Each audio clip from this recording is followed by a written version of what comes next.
New ইয়র্কের Manhattan থেকে আপনাদের সঙ্গে আছি আমি খালেদ মহিউদ্দিন, স্বাগত জানাচ্ছি। আপনারা জানেন যে বাংলাদেশ জামাত ইসলামের আমির সদ্যই লন্ডনে গিয়ে বিএনপির প্রধান দুই নেতা বেগম খালেদা জিয়া এবং তারেক রহমানের সাথে সাক্ষাৎ করে এসেছেন। আমরা জামাত ইসলামের মুখে নির্বাচন সম্পর্কে একটি তারিখও শুনলাম। এখন জামাত ইসলামের নির্বাচন নিয়ে অবস্থান এবং অন্যান্য রাজনৈতিক অবস্থান নিয়ে আমরা কথা বলতে চাই। বাংলাদেশ জামাত ইসলামের সেক্রেটারি জেনারেল অধ্যাপক মিয়া গোলাম পারোয়ারকে পেয়েছি আমরা।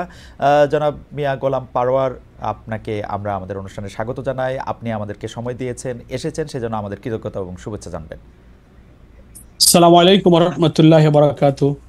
খালিদ ভাই ঠিকানায় খালিদ ভাইকে আমিও আপনাকে মোবারকবাদ জানাই, শুকরিয়া জানাই, এবং আপনার মাধ্যমে দেশবাসী এবং দেশের বাইরে প্রবাসী ভাই বোনদের জন্য আমি তাদেরকে আমার আন্তরিক শুভেচ্ছা, দর্শক শ্রোতাদেরকে আন্তরিক মোবারকবাদ জানাই। অধ্যাপক মিয়া গোলাম পারোয়ার, আমরা আপনাকে ধন্যবাদ জানিয়ে আপনাকে প্রশ্ন করতে চাই যে আপনি জানেন 2024 সালে 5 আগস্ট ক্যান্টনমেন্টে বৈঠক থেকে শুরু করে অন্তর্বর্তী সরকারের সঙ্গে, সমন্বয়কদের সঙ্গে, জাতীয় নাগরিক পার্টির সঙ্গে আপনাদের বোঝাপড়া আমরা বেশি দেখেছি। যদি বোঝাপড়া নাও হয়, আপনাদের কথাবার্তা একই রকম আমরা মনে হয়েছে। বিপরীতে বিভিন্ন সময় আপনি নিজেও বিএনপির সমালোচনা করেছেন। এখন লন্ডনে জামায়াতের আমিরের বৈঠক, বিএনপি শীর্ষ নেতৃবৃন্দের সঙ্গে, এরপর দেশে এসে ফেব্রুয়ারির মধ্যে নির্বাচন দাবি, এই সবটাই একটু ইউটার্ন মনে হয় কিনা যে একটু অবস্থানের পরিবর্তন? আপনারা কি অন্তর্বর্তী সরকার বা এনসিপির কে ছেড়ে বিএনপির দিকে ঝুঁকছেন কিনা? জনাব মিয়া গোলাম পারোয়ার।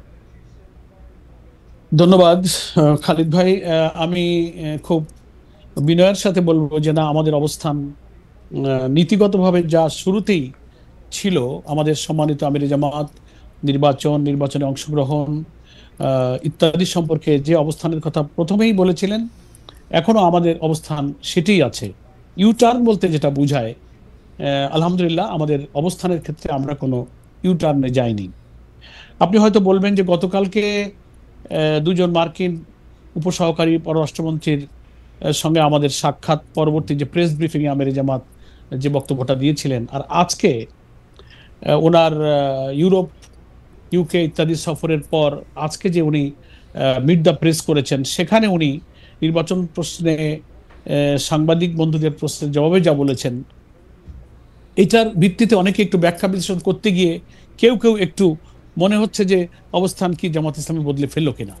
আমি এখানে পরিষ্কার করতে চাই যে আপনার হয়তো খেয়াল আছে, উনি গতকালকে সাক্ষাৎকারের সময় পরিষ্কার করে বলেছেন, প্রথম সেন্টেন্স সেটা হচ্ছে কেয়ারটেকার সরকারের যিনি প্রধান, অর্থাৎ অন্তর্বর্তীকালীন সরকারের chief adviser doctor professor Yunus, ইলেকশনের যে আউটলাইনটা তিনি দিয়েছেন, তার টেন্টেটিভ ডেট যেটা বলেছেন যে ডিসেম্বর 25 অথবা 26 জুন। আমাদের আমির জামাত এটা পরিষ্কার বলেছেন যে কোনো ক্রমেই এই জুন অতিক্রম করা ঠিক হবে না। প্রধান উপদেষ্টার এই কথার উপরেই যেন উনি ঠিক থাকেন, এটা আমরা দেখতে চাই। তারপর উনি ব্যাখ্যায় বলেছেন যে মে জুনে বর্ষা মৌসুম, তার আগে রমজান এসে যাচ্ছে, ফলে এই সব প্রাকৃতিক বৈরী পরিবেশ শুরু হলে নির্বাচনকে গুছিয়ে নিতে কিছু আশঙ্কা তৈরি হতে পারে, বিলম্বিত হতে পারে। সেগুলো বিবেচনায় রেখে উনি এটা বলেছেন যে ভালো হয় যদি সব কিছুকে কভার করে বিফোর রমজান ইলেকশনটা করা যায়। আজকে আবার তিনি ব্যাখ্যা এটা বলেছেন পরিষ্কার করে যে নির্বাচন আমরা চাই ঠিকই, আমাদের সময় এবং দিনক্ষণের চেয়ে গুরুত্বপূর্ণ এবং ইম্পর্ট্যান্ট হলো যে কমপক্ষে নির্বাচনটাকে ফ্রি, ফেয়ার এবং ক্রেডিবল করার জন্য যে রিফর্মগুলো প্রয়োজন, police, civil administration, judiciary, constitution, এই সমস্ত জায়গাগুলো সংস্কার সম্পন্ন করে, আর মানবতা বিরোধী অপরাধে, জুলাই অভ্যুত্থানের সাথে সংশ্লিষ্ট অপরাধীদের বিচারকে নিশ্চিত করে, দৃশ্যমান করে যদি ওনারা ওনাদের ঘোষিত ডেটের মধ্যে ইলেকশন করতে পারেন, আমাদের কোনো প্রবলেম নাই। এখন সেটা আবহাওয়ার জন্য, রমজানের জন্য কিছু আগে ওনারা করবেন কি পরে করবেন, তবে ওনাদের দেওয়ার সময়সীমা জুন যেন শেষ না হয়, ক্রস না করে। আলটিমেটলি মূল কথাটা তাই।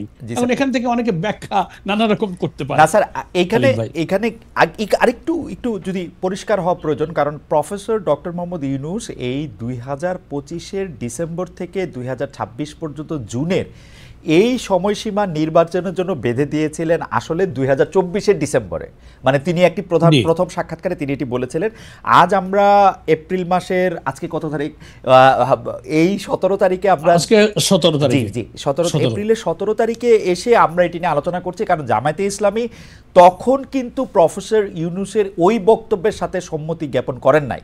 তারা তখনও নির্বাচনের সময় আসে নাই, নির্বাচনের সময় নিয়ে বিএনপি বাড়াবাড়ি করছে। আপনি নিজেও আসলে আপনার নিজের অনেক পলিটিক্যাল বক্তৃতা এটা বলেছেন।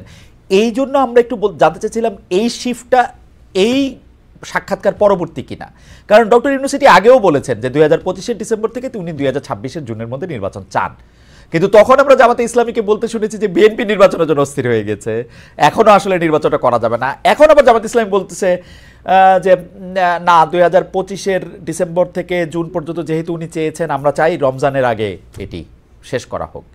তো এটি একটু শিফট কিনা অধ্যাপক? আমরা আবারও একটু আমি খালিদ ভাই বলি যে এটা শিফট এই অর্থে না, যে আপনার বোধহয় মনে থাকবে যে আমরা যতই নির্বাচন নিয়ে কথা বলেছি কখনোই আমরা কিন্তু কোনো দিন, মাস, ক্ষণ, বছর কিন্তু কখনো আমরা বেঁধে দিইনি।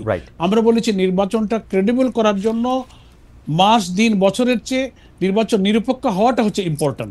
এবং আমাদের আমিরে জামাতও বলেছেন যে আপনার সংস্কার কার্যক্রমটা মিনিমাম ইলেকশনটা ফেয়ার করার জন্য যে সংস্কার তো অনেক করা দরকার। আমাদের রাষ্ট্রের সমস্ত অর্গানগুলো করাপ্ট হয়ে গেছে, পলিটিসাইজ হয়েছে। এটা এই অনির্বাচিত একটা ইন্টারিম গভর্নমেন্টের পক্ষে করা সম্ভব নয়, ইট উইল টেক টাইম। কিন্তু ইলেকট্রাল প্রসেসটাকে সুন্দর করতে যেটুক প্রয়োজন 5-6টা অর্গানকে হয়তো একটু রিফর্ম করতে হবে। আমরা বলেছি এইটুকু করতে যতটুকু সময় সরকারের প্রয়োজন ওইটাই হচ্ছে যৌক্তিক, ওইটাই রিজনেবল, ওইটুকু সময় দিতে আমরা রাজি। সেটা ফেব্রুয়ারি হোক, মার্চ হোক, জুন হোক, গভর্নমেন্ট যদি উইদিন দ্যাট ডেট এটাকে রিফর্ম করে করতে পারে, we have no complain, we are ready. Okay, কিন্তু আপনার কথা থেকেই বোঝা যাচ্ছে যে আপনারা আগে কোনো ডেট দেন না, এখন আপনারা ডেটের ব্যাপারে কথা বলছেন। এইটুকু শিফট কি আপনারা মানছেন কিনা? মানে অনেকে, কেন আমি প্রশ্নটা করছি, অনেকে বলছেন যে আপনারাই এনসিপিকে বা বৈষম্য বিরোধী ছাত্র আন্দোলনকে বলতেছিলেন যে এখন আসলে আপনারা নির্বাচন চান না, নির্বাচন পরে হোক, আগে সংস্কার হোক, আগে বিচার হোক, তারপরে নির্বাচন হোক। এখন আপনারা বলে অনেকে বলছেন যে এনসিপির থেকে আপনাদের যে সমর্থনের হাত সেটি আপনারা সরিয়ে নিয়েছেন, আপনারা এখন আবার বিএনপির দিকে ঝুঁকছেন। এটি একটি বলা আর কি না, আমরা এটাকে শিফট না বলে আপনি এইভাবে বলতে পারেন যে প্রধান উপদেষ্টা ঘোষিত যে ডেডলাইনের মধ্যে ইলেকশন করতে গেলে রমজান এবং বর্ষাকাল, এই ব্যাখ্যাটা আমাদের আমিরে জামাত করেছেন। এটাকে কেউ শিফট মনে করছেন, আমরা কিন্তু ঘোষিত ডেটের মধ্যেই আছি এবং আমরা কখনো ওনাদেরকে ম্যান্ডেটরি করিনি। আরেকটা কথা হচ্ছে যে আমাদের সাবেক প্রধানমন্ত্রী বেগম খালেদা জিয়ার সঙ্গে আমাদের সম্মানিত আমিরে জামাতের যে সাক্ষাৎ হলো লন্ডনে, সেই সাক্ষাতের পরে এসে আবার একটু আলোচনার ভিন্ন মোড় নিচ্ছে, একটু ভিন্ন।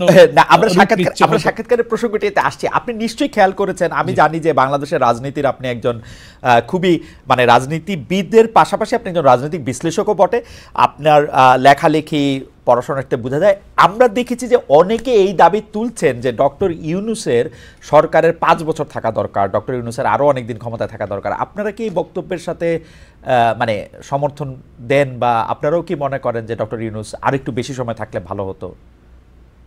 না, আমরা তা বলি না খালিদ ভাই। এই কারণে বলি না যে একটা গণতান্ত্রিক দেশে, গণতান্ত্রিক রাজনৈতিক নিয়মতান্ত্রিক এবং পার্লামেন্টারি সিস্টেম অফ ডেমোক্রেসি যে দেশে রাজনীতিতে আছে, সেই দেশে আমরা জুলাই অভ্যুত্থানের মধ্য দিয়ে নির্বাচিত জনপ্রতিনিধিদের কাছে ক্ষমতা হস্তান্তরের যে কমিটমেন্ট আমরা জনগণের কাছে করেছি, এবং প্রফেসর ডক্টর ইউনূসও অলরেডি তিনিও কমিটেড টু দ্য পিপল।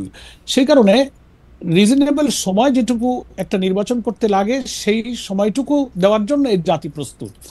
সেটার জন্য 5 বছর সময়, এটা আমার মনে হয় কেউই, মানে একটা ফ্রি ইলেকশনের জন্য 5 বছর সময় প্রয়োজন হয় না, তার আগেই কিন্তু সংস্কার শেষ করে সুষ্ঠু নির্বাচন দেওয়া সম্ভব। এই জন্য পাবলিক বা জনগণের একটা অংশ নানান কনটেক্সটে এই ধরনের ধারণা করাটাও তাদের দোষণীয় নয়, কারণ বর্তমান অন্তর্বর্তীকালীন সরকারের শাসনকালে কিছু সমালোচনাও যেমন আছে, আবার বিগত রমজান আমরা পার করেছি, আমাদের দ্রব্যমূল্য, আমাদের বিদ্যুৎ, আমাদের রেমিটেন্স, আমাদের পার ক্যাপিটা ইনকাম, আমাদের জিডিপি, নানান জায়গায় সূচক ভালো।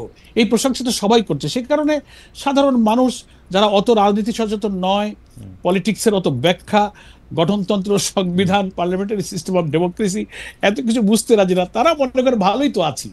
সেই কনসেপশনে একটা পাবলিক পারসেপশন হতেই পারে, আমরা এটাকে কখনো দূষণীয় বলে করি না। কিন্তু বিং এ পলিটিক্যাল পার্টি, আমাদের সংবিধান, আমাদের গঠনতন্ত্র, এগুলোর দিকে নজর রাখলে আমাদের কথা তো নিয়মতান্ত্রিক। আমাদের সংবিধান, আমাদের সাংবিধানিক এবং পার্লামেন্টারি সিস্টেমের দিকে তাকিয়ে একটা অন্তর্বর্তীকালীন সরকার আসলে তার কি দায়িত্ব, তিনি কি কমিটমেন্ট জাতির কাছে দিয়েছেন, সেগুলো সামনে রেখে আমাদের কথা বলতে হয়।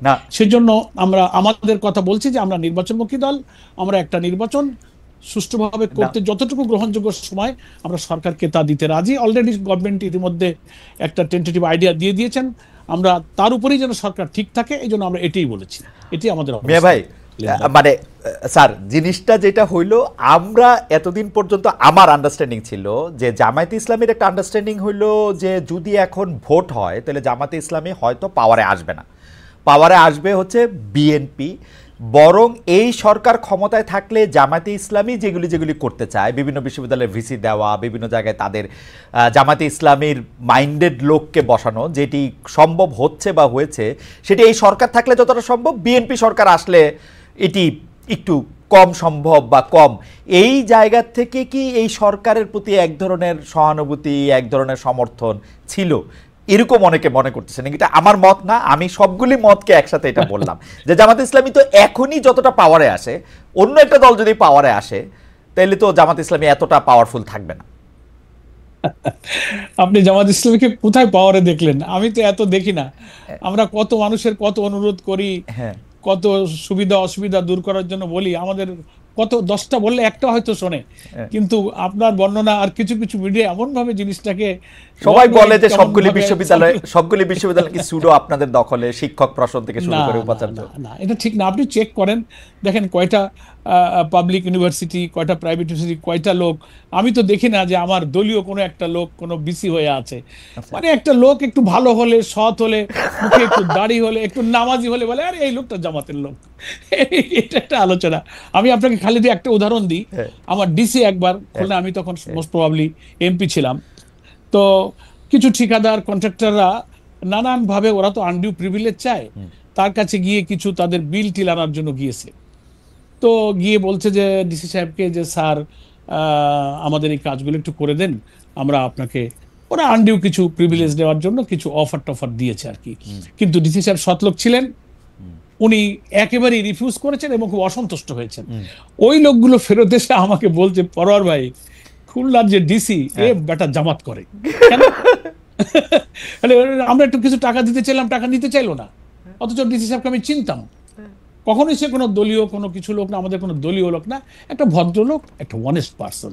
তো এই জন্য খালিদ ভাই, এটা একটা পারসেপশন হয়েছে যে লোকটা একটু নামাজি হলে, সৎ হলে, মিথ্যা না বললে, চলাফেরা যদি একটু পরিচ্ছন্ন পরিশুদ্ধ মনে হয়, বলে ও জামাত হয়ে গেছে। এটা থেকে কিছু তো লোক থাকে, কথা একটু পাইলে বলে এমনি তো নাচুনে বুড়ি, তারপরে আবার ঢোলের বাড়ি, ঢোলের বাড়ি দিলে বুড়ি আবার নাচে। ব্যক্তিগত অনেস্টি থেকে পার্টি এজ এ জামাতে ইসলামী, এজ এ পলিটিক্যাল পার্টি, আমরা জামাতকে কিন্তু অনেক রাগ ঢাকের মধ্যে দিয়ে যাইতে দেখি। উদাহরণ দেই পারার ভাই, সেইটা হচ্ছে যে লন্ডনে খালেদা জিয়া এবং তারেক রহমানের সঙ্গে জামায়াতের আমিরের সাক্ষাৎ হয়েছে গত রোববার, কিন্তু মিডিয়াতে এটা আসছে হচ্ছে মঙ্গলবার। না জামায়াতে ইসলামী না বিএনপি কোনো পক্ষ থেকেই কিন্তু আনুষ্ঠানিকভাবে এটা কিছু বলা হয় না। আমাকে আমার সাংবাদিক বন্ধুরা বলছে, আপনাদের সাথে আনুষ্ঠানিক যোগাযোগ করলেও বিষয়টা নিয়ে আপনারা মন্তব্য করেন নাই, অস্বীকারও করেন নাই। সংবাদ সম্মেলনে প্রথম আমরা দেখলাম জামায়াতের আমির আনুষ্ঠানিকভাবে বিষয়টা বলতেছেন। তো আমাদেরও অনেক বিশ্লেষক এরকম বলতেছেন যে আপনারা যেহেতু ওইখানে একটা আসন ভাগাভাগি, পলিটিক্যাল ম্যাপিং, এগুলি নিয়ে আপনারা কথা বলতে গেছেন, সেই জন্য আপনারা বিষয়টাকে নিয়ে আর একটু লম্বা সময় করতে চাইছেন।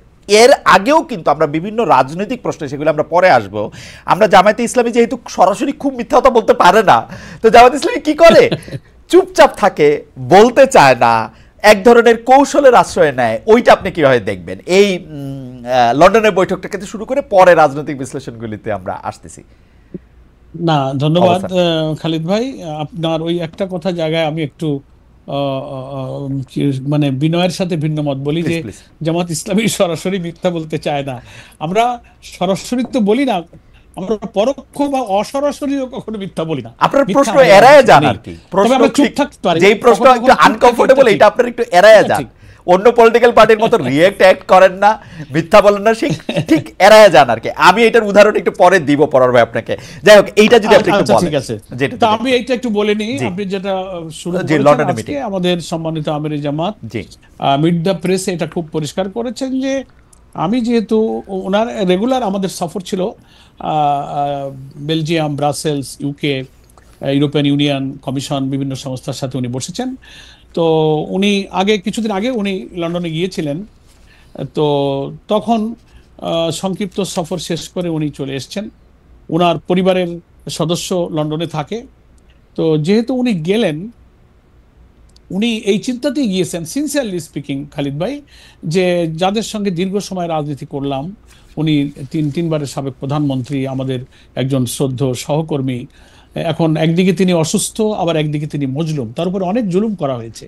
তো উনি চেষ্টা করেছিলেন যাবার আগে একটু অসুস্থ অবস্থায় ওনাকে কুশল বিনিময় করতে যাওয়ার, যে কোনো কারণেই হোক সে যাওয়াটা আর হয়নি। তো যেহেতু লন্ডন যাচ্ছি, সুযোগ পেলে উনি কেমন আছেন ওনার সাথে একটু কুশল বিনিময় করে আসবো, এইটা উনি চিন্তা করে ব্রাসেলস, বেলজিয়াম সেরে যখন লন্ডনে আসলেন, এসেই তিনি ওনার সঙ্গে দেখা করতে গেলেন। আর ওনার ছেলে, বিএনপির ভারপ্রাপ্ত চেয়ারম্যান জনাব তারেক রহমানের বাসায় যেহেতু উনি আছেন, তো ওখানে দেখতে গেলে তো ওনার ছেলের সাথেও দেখা হবে। সেইভাবেই উনি এবং আমাদের নায়েবে আমির ডক্টর আব্দুল্লাহ মোহাম্মদ তাহের একসঙ্গে গিয়েছিলেন, এবং ওনারাও খুব কর্ডিয়ালি ওনাকে রিসিভ করেছেন, এবং কিছু সময় ওনারা অতিবাহিত করেছেন, পারস্পরিক কুশল বিনিময় করেছেন। কিন্তু আসন বন্টন বা রাজনীতির কোনো ডিসিসিভ কোনো আলোচনা হয়নি। তবে এটা তো ঠিক, যেটা আজকে আমির জামাত মিড দ্য প্রেসে বলেছেন, যে আমি যদি এক জায়গায় বসে চা খাই আধা ঘন্টা 1 ঘন্টা, তো শুধু তো চা আর চুপ থাকা হয় না, কিছু গল্প তো হয়, সেখানে রাজনীতি, সমাজ, দেশ, নির্বাচন, অনেক প্রসঙ্গ আসছে। কিন্তু সেই আলোচনাগুলো ডিসিসিভ বা নীতি নির্ধারণী, সিদ্ধান্তকারী কোনো আলোচনা নয়। জাস্ট কথা বলতে হয়, গল্পে গল্পে কুশল বিনিময় করতে যেটুকু, সেটুকুই হয়েছে। এখন মুশকিল হয়েছে যে দীর্ঘদিন পর দুই শীর্ষ নেতা বা নেত্রীদের এই আলোচনাটা মানুষ তো আর সহজে নিতে চায় না, এর থেকে অনেক কিছু আবিষ্কার করছেন। আচ্ছা সেরকমই কিছু কথা এর এখন মধ্যে বাইরে আমি আলোচিত মাঝখানে হচ্ছে একটা প্রশ্ন করি। খালিদ ভাই। আমরা কিন্তু দেখতে পাচ্ছিলাম যে বিশেষ করে 5 আগস্টের পর, আমি যদি ম্যাপিংটা বলি, সেপ্টেম্বরের পর থেকে আসলে আমরা দেখেছি যে জামায়াতে ইসলামী এবং বিএনপি পরস্পর একটা যুযুধান অবস্থানে। জনাব শফিকুর রহমানও, জনাব মিয়া গোলাম পারোয়ারও, তারা তাদের রাজনৈতিক বক্তৃতায় বিএনপিকে আক্রমণ করে কথা বলেছেন, বিএনপির অতীত তুলে ধরে কথা বলেছেন, বিএনপির নেতৃত্বের জায়গা থেকে। আসলে জামায়াতে ইসলামী তো কখনো কাউকে সেরকমভাবে গালাগাল দিয়ে কথা বলে না, কিন্তু আসলে নেতিবাচক বা একটু দোষই তুলে ধরেছেন। এর একটা প্রভাব কিন্তু আমরা মাঠ পর্যায়ে দেখেছি, বিভিন্ন শিক্ষা প্রতিষ্ঠানে, বিভিন্ন জায়গায় জামায়াত এবং বিএনপির একটা আধিপত্যের লড়াই আমরা দেখেছি, সোশ্যাল মিডিয়াতে ক্রমাগতভাবে দেখছি। আপনি কি মনে করেন যে এই কুশল বিনিময়টা, যেটা ঢাকায়ও হতে পারত, ঢাকায় না হয়ে এটা যেটা লন্ডনে হলো, এইটার পরে কি এটা কমবে বা এটা একটা অন্য রূপ নিবে? জামায়াত আর বিএনপির মধ্যে কি আবার পুনর্বন্ধুত্ব তৈরি হবে? আমি বুঝতে পেরেছি খালিদ ভাই, জি আমি এই প্রসঙ্গটাই আসবো। তার আগে একটু শুরুটা করে নেই যে বিএনপির সঙ্গে জামাতের, আপনার বক্তব্য অনুযায়ী যে কিছু দূরত্ব বা সমালোচনামূলক বক্তব্য উভয় পক্ষে হয়েছে, এটা মিডিয়াতে নানানভাবে এসছে। এই ব্যাপারে আমাদের পরিষ্কার বক্তব্য হলো যে জুলাই অভ্যুত্থানের পরে আওয়ামী ফ্যাসিবাদীর পতিত স্বৈরাচার যখন বিদায় নিল, রাজনীতিতে তারাই ছিলেন আমাদের সকলের প্রতিপক্ষ। আমরা তাদের বিরুদ্ধে তো জোটবদ্ধ আন্দোলন করেছি, লং টাইম করেছি, সকলেই আমরা নির্যাতিত। জামাত শুরুতে আমাদের উপরে আক্রমণ এসেছে, শেষ জুলুম আমার শিকার হয়েছে আমাদের দলকে নিষিদ্ধ করে। বিএনপিরও প্রচুর তাদের উপরে জুলুম করা হয়েছে, তারাও মজলুম। আমাদের বিএনপি নেত্রী বেগম খালেদা জিয়া সহ হাজার হাজার লক্ষ লক্ষ কর্মী, তারাও জুলুম এর শিকার হয়েছেন, তারাও কারাগারে কারাবন্দী হয়ে নির্যাতনের শিকার হয়েছেন। আমরা যেমন আমাদের নেতৃবৃন্দ জুডিশিয়াল কিলিং এর শিকার হয়েছে, কারাগারে মৃত্যুর মুখে ঠেলে দেওয়া হয়েছে নির্যাতন করে, আয়না ঘরে, ক্রস ফায়ার, রিমান্ড। তো এরকম নির্যাতনের শিকার কিন্তু বিএনপিও হয়েছে, এটা সম্পর্ক আমাদের ছিল। কিন্তু যখনই জুলাই অভ্যুত্থানের মধ্য দিয়ে রেজিমের পরিবর্তন হলো, পলিটিক্যাল যে প্রতিপক্ষ আমাদের না থাকায় একটা ধারণা হয়ে গেল যে সামনে নির্বাচন হবে, এবং ন্যাচারালি মানুষ মনে করতে লাগলো, এবং বিএনপি বা জামাতের জনশক্তির মধ্যে মাঠ পর্যায়ে এই ধারণা হওয়াটা অস্বাভাবিক নয় যে সবাই তো আমরা নির্বাচনে যাব। তো নির্বাচনে বিএনপি ভাবতে পারে যে এখন ইলেকশন আমাদের জামাতের সঙ্গে হবে, জামাত ভাবতে পারে আমাদের নির্বাচন এখন বিএনপির সঙ্গে হবে। তো নির্বাচনে বা রাজনীতিতে প্রতিপক্ষ বা প্রতিদ্বন্দ্বী প্রতিযোগিতা এটা তো খুব natural, that is beauty of democracy. এটা ছিল, কিন্তু কিছু কিছু কথা যখন আমরা শুনেছি বিভিন্ন দলের পক্ষ থেকে, ইভেন বিএনপির কিছু বন্ধুরা যাদের সাথে আমরা খুবই ঘনিষ্ঠ, খুবই ক্লোজ রিলেশন নিয়ে চলি, সমালোচনা করতে গিয়ে এমন এমন ভাষায় আমরা সমালোচনা শুনেছি যেগুলো আমাদেরকে খুব ব্যথা দিয়েছে, যে ভাষাগুলো আওয়ামী লীগ ব্যবহার করত, তাদের ভাষা, আমি সে ভাষাগুলো এখানে আর বলতে চাই না, যে কোনো জিনিস তিক্ত না হোক, সেই ভাষায় আমরা কিছু সমালোচনা শুনতাম। তখন আমাদেরও তখন দায়িত্ব হয়ে পড়তো অন্তত ওই কথাটুকুর জবাব দেওয়া, যে ওই সমালোচনাটা যে সত্য নয়, তা যদি আমরা অতটুকু জবাব একেবারেই গার্ডের ল্যাঙ্গুয়েজের নিয়ম মেনে না দিই, তো আমাদেরও তো সংগঠনের কর্মীদের একটা মানসিকতা আছে। সেই কারণে রাজনীতিতে ভিন্ন মত, বক্তব্য, বিতর্ক এটা খুব, আমি মনে করি যে দর্শনীয় কিছু নয়, এটা গণতন্ত্রের একটা সৌন্দর্য। আমরা কিছু ভুল কথা হলে, ভুল সমালোচনা হলে আমরা তার জবাব দিয়েছি মাত্র, এটাকে অনেকে মনে করেছেন যে আপনাদের মধ্যে দ্বন্দ্ব, দূরত্ব, বিতর্ক, ঝগড়া হচ্ছে, এরকম কিছু না। তো আলহামদুলিল্লাহ অনেকটা কমে আসছে। আমরাও বিএনপির সিনিয়র নেতাদের সঙ্গে যখন একই সঙ্গে নানান সামাজিক পলিটিক্যাল নানান ইস্যুতে, এই যে রমজান, ইফতার, নানান প্রোগ্রামে আমরা একত্রিত হয়েছি, অনেক সময় আমাদের মধ্যে এক্সচেঞ্জ অফ ভিউজ হয়েছে, ফোনে কথা হয়। তো সবাই আমরা ফিল করছি যে আমরা জুলাই অভ্যুত্থানে যারা আমরা মিত্র, তাদের মধ্যে কোনো বিতর্ক, বক্তব্য এমন পর্যায়ে না যাওয়া উচিত যে আওয়ামী ফ্যাসিবাদের কোনো স্পেস এখানে তারা পেয়ে যায়, তারা উৎসাহিত হয়, অনুপ্রাণিত হয়, তারা আনন্দিত হয়, এই দিকে আমাদের কারোরই যাওয়া উচিত নয়। আমি মনে করি উভয় দলের নেতৃবৃন্দের মধ্যে এই ফিলিংসটা এসেছে, এই সচেতনতা এসেছে। তো লন্ডনে বেগম খালেদা জিয়া এবং তারেক রহমানের সঙ্গে আমাদের নেতৃবৃন্দের এই সাক্ষাৎ, আশা করি উভয় নেতৃবৃন্দের মধ্যে এই পলিটিক্যাল যে কার্টসি, এই সৌজন্যতা, এই শিষ্টাচারের মধ্য দিয়ে আমাদের রাজনীতির প্রতিযোগিতা থাকবে। আজকেও আমির জামাত বলেছেন যে প্রতিযোগিতা ভালো, মতের পার্থক্য ভালো, সেটা যেন বিরোধে রূপান্তরিত না হয়, বিরোধে রূপান্তরিত হয়। এ ব্যাপারে আমরা সবাই ইনশাআল্লাহ সচেতন হতে পারবো। এই সাক্ষাৎ হয়তো আমাদেরকে সেই পজিটিভ দিকে নিয়ে যেতে পারে। আমি আপনার বক্তব্য একদম পরিষ্কার, কারণ জামায়াতে ইসলামের সেক্রেটারি জেনারেল এমন একটি পদ, এই পদ হচ্ছে যে ভবিষ্যতে জামায়াত আসলে কি করবে, এই মুহূর্তে জামায়াত আসলে কি ভাবছে, তার শব্দ, তার বাক্য দিয়ে এটি সবসময় বোঝা গিয়েছে গত 20-25 বছর ধরে। আমি আপনার এই বক্তব্যে এনসিপির ভবিষ্যৎ একদম অন্ধকার দেখছি। আমি দেখছি যে জামায়াতে ইসলামী এনসিপি থেকে সমর্থন একদমই সরিয়ে নিয়েছে। আমি দেখতে পাচ্ছি যে জামায়াতে ইসলামী আর এনসিপির সঙ্গে নাই। এনসিপি যেমনটি ভাবছিল যে আন্দোলনের সময় যেমন শিবির বা জামায়াত এনসিপির সঙ্গে ছিল, দল গঠনের পরেও তারা সঙ্গে থাকবে, সেটি আর হচ্ছে না। আপনি কোনো মন্তব্য করবেন কিনা আপনার বক্তব্য থেকে? এইটি আমার সামারাইজেশন। না, আমি একটু মন্তব্য করব, আপনি যেহেতু প্রশ্ন করেছেন। প্রথম কথা হচ্ছে যে এনসিপি তো একটা দল, কিন্তু এনসিপি দল হিসেবে আত্মপ্রকাশের আগে তারা কিন্তু কোনো দল ছিল না। তারা বৈষম্য বিরোধী আন্দোলন, সমন্বয়ক, অভ্যুত্থানের তারা বীর যোদ্ধা ছিল। সেই হিসেবে মাঠে আমরা জুলাইয়ের মৃত্যু হিসেবে আমরা তাদের সাথে খুব ঘনিষ্ঠ বন্ধুত্বপূর্ণ সম্পর্ক, সন্তান তুলো স্নেহ সাহচর্য দিয়ে আমরা কিন্তু একসঙ্গে চলেছি। এখনো কিন্তু ইন্ডিভিজুয়ালি সে সম্পর্কটা তাদের সঙ্গে আমাদের আছে। কিন্তু যখন তারা একটা দল হিসেবে আত্মপ্রকাশ করলো, দল মানে পলিটিক্যাল পার্টি, তারা রেজিস্ট্রেশন নিবে, নির্বাচনে যাবে, তাদের নিজস্ব একটা লক্ষ্য, উদ্দেশ্য, কর্মসূচি, একটা ইলেকশনের পলিসি তাদের আছে, তারা নির্বাচন করবে, তখন তো দল টু দল, একটা ওয়ান টু ওয়ান সম্পর্কের প্রশ্ন তখন এসে দাঁড়ালো। সেই হিসেবে সম্পর্ক ব্যক্তি ব্যক্তি যেটা গড়ে উঠেছিল সে আন্দোলনের সময় থেকে, ইসলামী ছাত্র শিবির বলি, অন্যান্য দল, ছাত্র সংগঠন, আন্দোলনটা তো সার্বজনীন রূপ নিয়েছিল, সেটা আমাদের কিন্তু টিল টুডে আছে। কিন্তু দল হওয়ার পরে মানে আমরা ওই যে আপনি বলছেন যে আমরা দূরে সরে গেছি, বিচ্ছিন্ন, না, আমরা যে ক্লোজ পার্সোনাল রিলেশনে যেটা ছিলাম সেটাই আমরা আছি।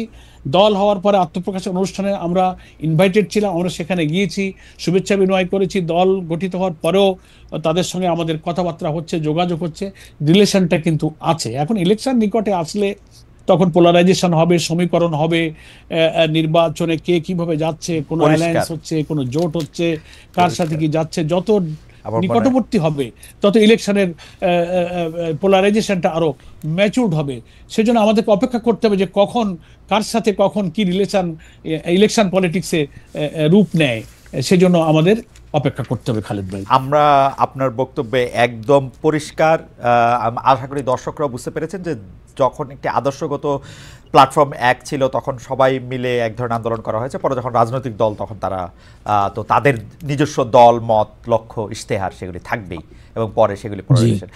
আমরা আপনার কাছে পরবর্তী প্রসঙ্গে যাওয়ার আগে দর্শকদের কাছে আমরা প্রশ্ন করেছিলাম যে লন্ডনে বেগম খালেদা জিয়া ও তারেক রহমানের সাথে দেখা করেছেন জামাত ইসলামের ডক্টর শফিকুর রহমান। প্রিয় দর্শক, এতে বিএনপি জামায়াতের দূরত্ব কমবে বলে মনে করেন কিনা দর্শকদের এই প্রশ্ন করেছিলাম আমরা। দর্শকদের মধ্যে শতকরা 62% মনে করছেন যে এতে করে দূরত্ব কমবে, শতকরা 38% মনে করছেন যে এতে করে দূরত্ব কমবে না।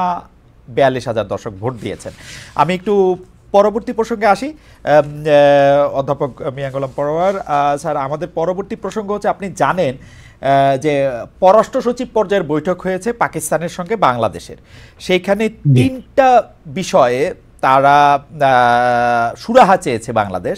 এর মধ্যে হচ্ছে যে পররাষ্ট্র সচিব আমাদের যে ব্রিফিং করেছেন, বাংলাদেশের পররাষ্ট্র সচিব জনাব মোহাম্মদ জসিমউদ্দিন, তিনি বলেছেন যে এই 3টা অমীমাংসিত বিষয় হচ্ছে 1971 সালে তৎকালীন সশস্ত্র বাহিনী, পাকিস্তানের সশস্ত্র বাহিনী কর্তৃক সংগঠিত গণহত্যার জন্য আনুষ্ঠানিকভাবে ক্ষমা চাওয়া, পাকিস্তানকে ক্ষমা চাইতে বলা হয়েছে, আটকা পড়া পাকিস্তানিদের প্রত্যাবর্ষণ এবং অবিভাজিত সম্পদে বাংলাদেশের ন্যায্য হিস্সা প্রদান, 1970-এর ঘূর্ণিঝড়ে ক্ষতিগ্রস্তের জন্য বিদেশি সাহায্যের অর্থ হস্তান্তর।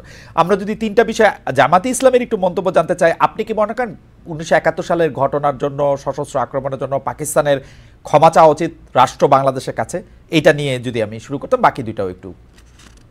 হ্যাঁ, ধন্যবাদ। আপনি পররাষ্ট্র সচিব পর্যায়ে পাকিস্তানের সাথে বাংলাদেশের বৈঠকে উত্থাপিত 4টি প্রশ্ন খুবই গুরুত্বপূর্ণ। দীর্ঘ প্রায় 15 বছর পর দুদেশের দ্বিপাক্ষিক এই গুরুত্বপূর্ণ বৈঠক আমরা দুই দেশের দ্বিপাক্ষিক সম্পর্কের ক্ষেত্রে একটা ইতিবাচক বলে মনে করি। সেখানে যে কথাগুলো উঠেছে যে তদানীন্তন পাকিস্তানে গণহত্যার ব্যাপারে ক্ষমা চাওয়া উচিত, আটকে পড়া পাকিস্তানিদের ফেরত নেওয়া, এরপরে বলা হয়েছে যে সম্পদের ন্যায্য হিস্যার প্রশ্ন এবং ঘূর্ণিঝড়ে যে সহযোগিতা এসেছিল সেই সাহায্যের অর্থ। আমি মনে করি বাংলাদেশের পক্ষ থেকে যে প্রশ্নগুলো, যে দাবিগুলো উত্থাপিত হয়েছে সবগুলোই যৌক্তিক এবং এটার সমাধান হওয়া উচিত। এটা বাংলাদেশের মানুষের হৃদয়ের কথা, মনের কথা। আমরা জামাত ইসলামী মনে করি আমরা সাদাকে সাদা বলি, কালোকে কালো বলি। ফলে গণহত্যা যে হয়েছে এটা ওয়ার্ল্ড অ্যাকসেপ্টেড ম্যাটার। ফলে সেই গণহত্যার সাথে যারা জড়িত ছিল, প্রকৃতভাবে যারা জড়িত ছিল তার প্রমাণ আছে, ফলে তাদের ক্ষমা চাওয়া উচিত।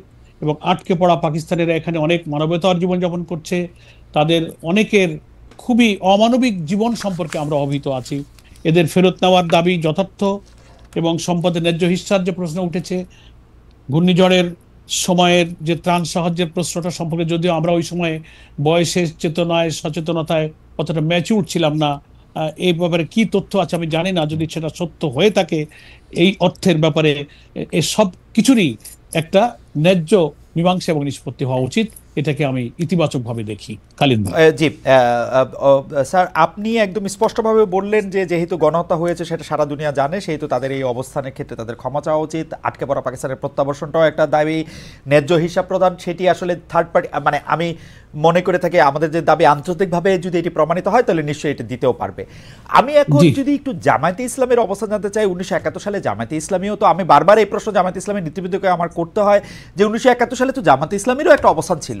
সেই অবস্থান থেকে কি জামায়াতে ইসলামী তাদের জায়গা থেকে তারা জাতির কাছে ক্ষমা চাইবে কিনা, তাদের অবস্থানটা ভুল ছিল সেরকম বলবে কিনা, তারা এটা সম্পর্কে নতুন কোনো মন্তব্য আর দিবে কিনা? আমি একটু আপনাকে মনে করে দিই জনাব মিয়া গোলাম পরোয়ার, আমাদের জামাতে ইসলামীর সাবেক আমির মরহুম অধ্যাপক গোলাম আজম কিন্তু তার একটা বক্তৃতায় কাছাকাছি একটা কথা বলেছিলেন, কিন্তু সেটা তার আনুষ্ঠানিক জামায়াতে ইসলামীর একটা ক্ষমার প্রস্তাবনা কিনা, সেইটা একটা ভুল স্বীকার করা কিনা, সেইটা আমরা জানি নাই এখন। এই ব্যাপারে আপনাদের দলগত অবস্থান কি অধ্যাপক? ধন্যবাদ। আপনি একটা রিয়েল হিস্ট্রি তুলে ধরেছেন। অধ্যাপক গোলাম আজম আমাদের সাবেক আমিরে জামাত, উনি যখন নাগরিকত্ব উচ্চ আদালতে পুনর্বহালের মাধ্যমে যখন আদালত থেকে নাগরিকত্ব সহকারে মুক্ত হলেন, তখন বায়তুল মোকাররমের উত্তর গেটে ওনাকে একটা নাগরিক একটা সম্বর্ধনা দেওয়া হয়েছিল, ঐতিহাসিক সম্বর্ধনা। সেই বক্তব্যটা নিশ্চয়ই, বিং এ জার্নালিস্ট, আপনি হয়তো সে বক্তব্যটা পেয়েছেন, বুকলেট আকারে সারা দেশে আমরা ছেপেছিলাম। সেখানে তিনি শেখ মুজিবুর রহমান, সরওয়ার্দী, শেরে বাংলা, জিয়াউর রহমান, মৌলানা আতাহার আলী, আরো অনেক, মৌলানা ভাসানী, বাংলাদেশের জনগণের ঐক্য, স্বাধীনতা, জাতীয় মুক্তি, এদেশের মানুষের কল্যাণে যাদের যে অবদান সব স্বীকার করেছিলেন। এবং স্বাধীনতা যুদ্ধকালে উনি খুব কর্ডিয়ালি, মানে হৃদয় খুলে বলেছিলেন যে আমরা মানুষ, আমাদের রাজনীতির নানান ভূমিকায় ভুল হতে পারে। তো আমি সকলের কাছে আজ আমার আচরণে আমাদের কোনো ভূমিকায় আপনারা কষ্ট পেয়ে থাকলে আমরা সেটা ক্ষমা সুন্দর দৃষ্টিতে দেখার জন্য আবেদন করছি। সেই বক্তব্যের বুকলেট বক্তব্য কিন্তু আমাদের কাছে আছে এবং সারা দেশের মানুষের কাছে সেটা গিয়েছিল। খালিদ ভাই, আমি মনে করি যে ওই সময় জামাত ইসলামী অখণ্ড পাকিস্তানের যে পক্ষ নিয়েছিল, এটা তো নিশ্চয়ই সত্য। এটা একটা পলিটিক্যাল ডিসিশন। রাজনীতির পরবর্তী ইতিহাস বিশ্লেষকরা এই সিদ্ধান্তকে ভুল বলতে পারেন, এই অধিকার সবার আছে। তো সেই কনসেপশনেই কিন্তু অধ্যাপক গোলাম আজম, এই মাটি মানুষ, এখানেই তিনি জন্মেছিলেন। তার প্রেক্ষিতে রাজনৈতিক সিদ্ধান্তের ভিত্তিতে দেশের মানুষের পারসেপশন বিবেচনা করেই কিন্তু বায়তুল মোকাররমের উত্তর গেটে তিনি কিন্তু নিজের অকপট এই বক্তব্যটা তিনি দিয়েছিলেন। আমি মনে করি তার বক্তব্যের মধ্য দিয়ে সেই সময় জামাত ইসলামীর আমির হিসেবে তিনি তার বক্তব্যের মধ্য দিয়ে সেটাকে তিনি মেনে নিয়েছেন, স্বীকার করেছেন। এবং আমাদের একটা বাস্তবতা কি খালিদ ভাই, যারা বাংলাদেশে জামাত ইসলামের বিরোধিতা করে শুধু যে কোনো যৌক্তিক কারণে করে তা না, জামাত ইসলামীর কে নানান দৃষ্টিভঙ্গিতে তারা সমালোচনা, আমরা যত কথাই বলি, কিন্তু জামাতকে তারা পছন্দ করতে চায় না। পলিটিক্যাল একটা ইন্টেনশন থেকে, একটা আদর্শিক জায়গা থেকে তারা কিন্তু, আমরা ভূমিকার ক্ষেত্রে হ্যাঁ না, বা অধ্যাপক গোলাম আজম সাহেব কি বলেছেন, আমরা যদি আরো 2-3 বার ওনার মতো করে কোনো কথা বলি, এই কথা কোনোদিন শেষ করবে না। আমার মনে হয় স্যার, সমাজে কিন্তু আছে। স্যার, আপনি যদি একটু খেয়াল করেন, আপনি দেখবেন, আপনি আমার চেয়ে অনেক বেশি জানেন। বাংলা একটা প্রবাদ আছে, মায়ের কাছে মাসির বা মায়ের, না না ঠিক আছে, ওই গল্প বলে তো আসলে লাভ নাই। কিন্তু জামায়াতে ইসলামী কিন্তু খুব খুব, মানে আমি কি বলবো, যে খুবই আর্কাইভ মেনটেন করা, খুব রেকর্ড মেনটেন করা, তাদের প্রত্যেকটা জায়গায় আমি একটা খুবই, মানে কি বলবো, এটাকে একটা নিখুঁত পেশাদারত্বের আমি একটা ছাপ পাই, যার জন্য আমি জামাতে ইসলামীকে সবসময় এর জন্য আমি অভিনন্দন এবং শুভেচ্ছা জানাই। আপনাদেরকে 71-এর প্রশ্নে প্রশ্ন করলে শুধু মরহুম আমিরে জামাত গোলামে আজমের কথাই শুধু বলতে হবে কেন? আপনারা একটা দলগতভাবে একটা রেজলিউশন কেন নেন না, এটা কেন বলেন না, সেটা একটু আমাদের একটু বলবেন কিনা? কারণটা হচ্ছে, আমরা কিন্তু সুযোগ পাইলে আমরা দেখি জামায়াত ইসলামের নাম করে, কেন্দ্রীয় পর্যায়ে না, কিন্তু জামায়াত ইসলামের নাম করে আক্রমণ করা, 71 সালকে আক্রমণ করা, স্বাধীনতা যুদ্ধকে ঠিক ওন না করা, মানে কি বলবো। আপনার নিশ্চয়ই মনে আছে, আমরা যেহেতু গোলাম আজম সাহেবের কথা বললাম, তার বড় ছেলেও আয়নাঘর থেকে মুক্তি পেয়ে এসে প্রথম কথা বললেন যে আমরা জাতীয় সঙ্গীতটি বদলে দিতে চাই, বা এই জাতীয় সঙ্গীত চাই না।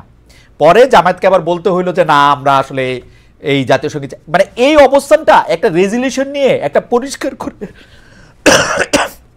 মাফ করবেন, পরিষ্কার করে বললে এইটা কি জামায়াতে ইসলামীর রাজনৈতিক একটা পরাজয় হবে বলে আপনারা মনে করেন? মানে গোলাম আজম সাহেবের বক্তব্যটাই আপনারা যদি একটা রেজলিউশন নিয়ে পরিষ্কার করে বলেন, কোনো যদি কিন্তু তবে ছাড়া, জানাব মিয়া গোলাম না, যদি না, ধন্যবাদ খালিদ ভাই। আমরা মনে করি যদি প্রয়োজন হয়, আমরা তো বারবার কথা বলেছি, এবং আমার মনে আছে যে আমাদের সম্মানিত বর্তমান আমির ডক্টর শফিকুর রহমানও ঠিকানাতে আপনার সঙ্গে সাক্ষাৎকারে এই প্রশ্নে কিন্তু উনি চমৎকার আপনার প্রশ্নের জবাব দিয়েছিলেন, উনি বক্তব্য রেখেছিলেন।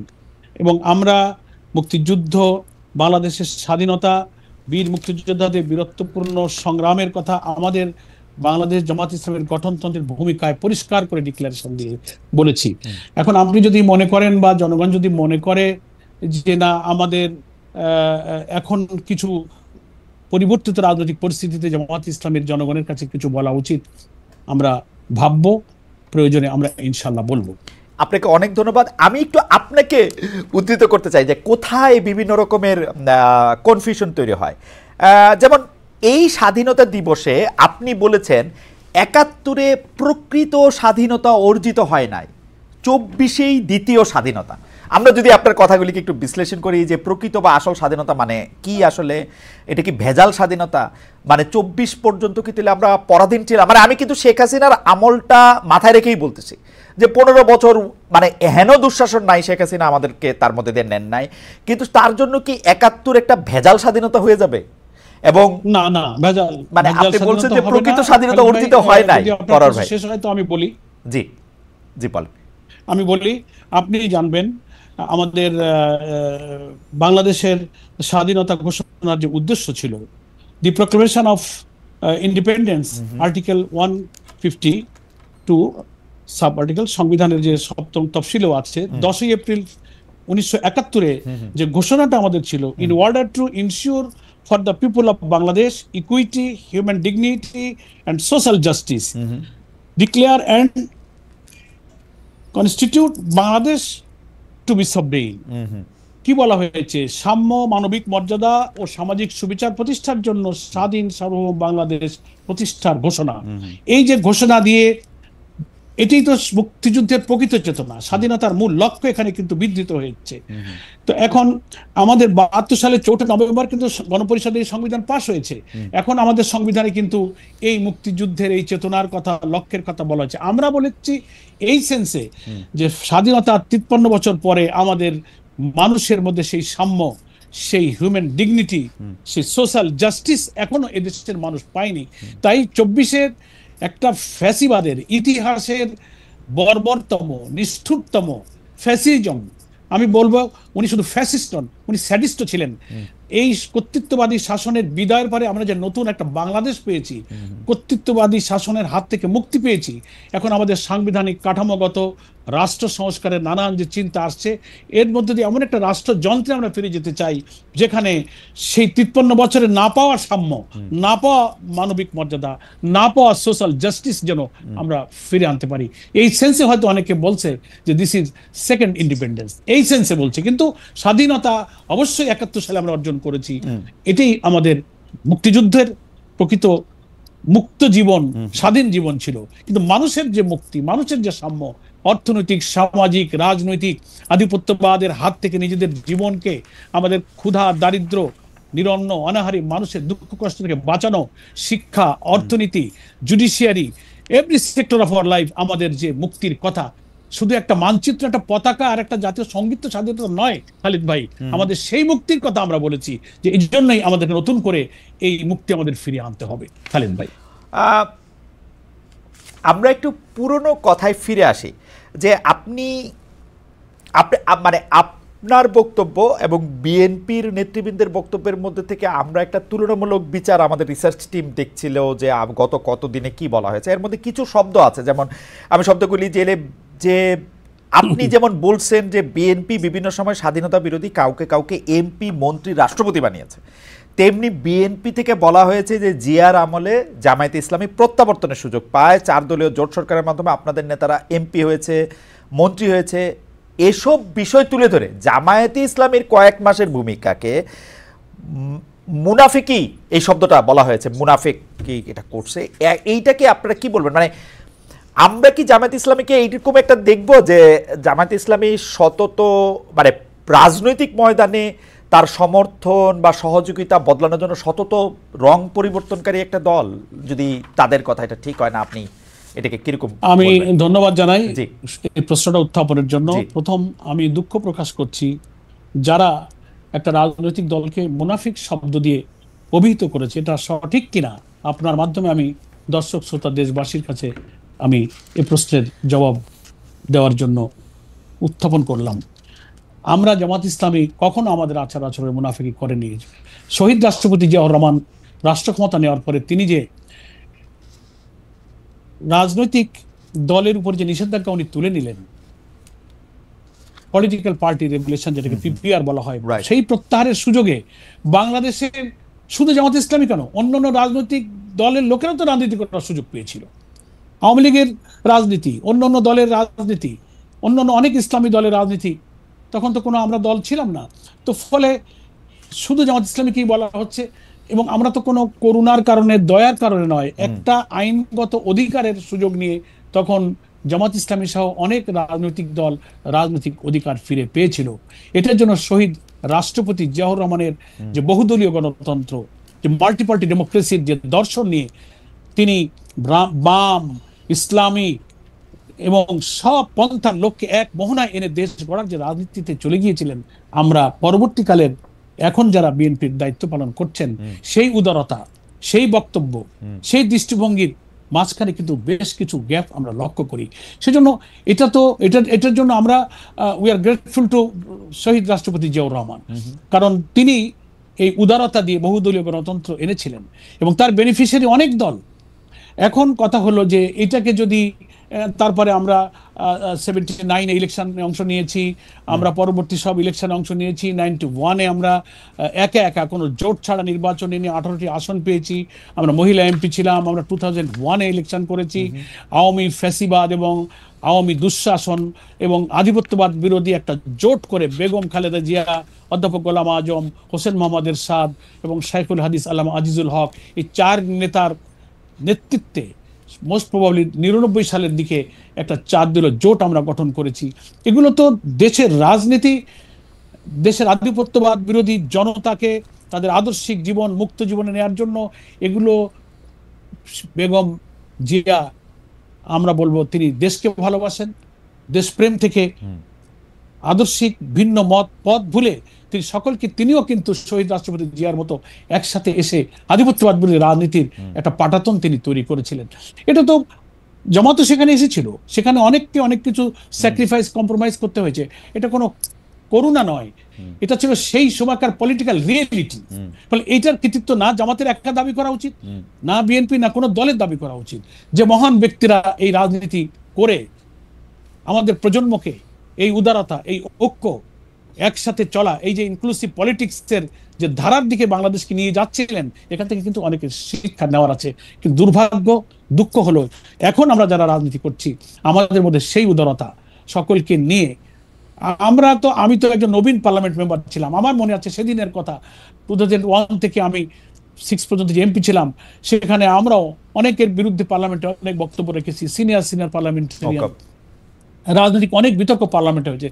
যেই সেশন শেষ করে আমরা বেরিয়েছি, দরজা দিয়ে বেরোচ্ছি, লিফট দিয়ে নামছি, যাদের বিরুদ্ধে আমরা বক্তৃতা করেছি তারাই আমাদের হাত মিলিয়েছেন, আমাদের পিঠ চাপড়ে বলেছেন ভালো, আমরাও তাদেরকে থ্যাঙ্কস দিয়েছি। এই যে রাজনীতির যে উদারতা, সৌহার্দ্য, এটা যেন আমরা ধীরে ধীরে যেন হারিয়ে ফেলছি।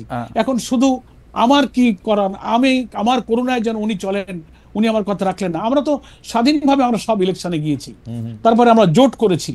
এটা জোটের শরিক দলের সবার বিশ্লেষণ করার প্রয়োজন যে সেই জোটের রাজনীতি পরে আমরা কাদের সঙ্গে কি আচরণ করেছি। 91-এ উইদাউট এনি কন্ডিশন নিঃশর্তভাবে বিএনপিকে সরকার গঠনে আমরা সাহায্য করেছি।